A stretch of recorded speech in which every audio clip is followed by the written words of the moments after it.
flas për atë perceptim që un kam për realitetin e të rinjve shqiptar, që mendoj që ne jemi brez shumë fatkeq për shumë gjëra, por nuk jemi më fatkeq se brezat përpara nesh në shumë gjëra tjera. Dhe mendoj që patjetër që është i ashpër, edhe tregu, sidomos për gazetarët e rinj është shumë i ashpër dhe ti duhet që kur vjen në botën e vërtet bësh kompromise me shumë gjëra me të cilat ti i ke premtu vetes që nuk do bëje kompromis, dhe kjo vlen për shumë fusha të jetës. Afërmend ne kemi një numër kaq të madh të rinjve që largohen, se këtu nuk e gjejnë veten, as të strukturat e organizimit, as përfaqësuar në strukturat ndryshme të pushtetit, po jo vetëm, edhe të shoqërisë, edhe të kulturës, edhe të grupeve që janë shoqërore, kështu që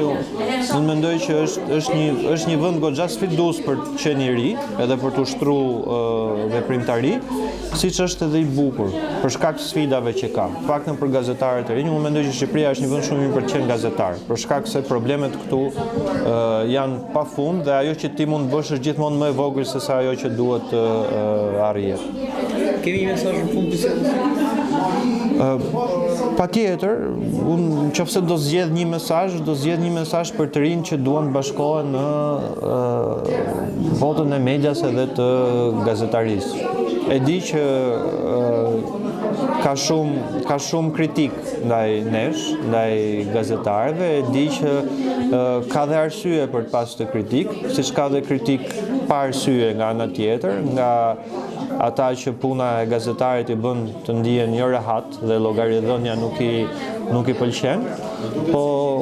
mendoj që është një mundësi shumë e mirë për të rinj, do thoja unë, për të bashku në botën e medias, edhe për të punu në këtë sektor, sepse ka nevojë gjithmonë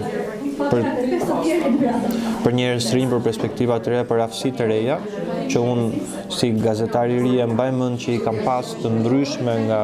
kolegët e mi që kishin vite në profesion, siç mendoj që tani gradualisht po filloj të kem të ndryshme nga të rinj që do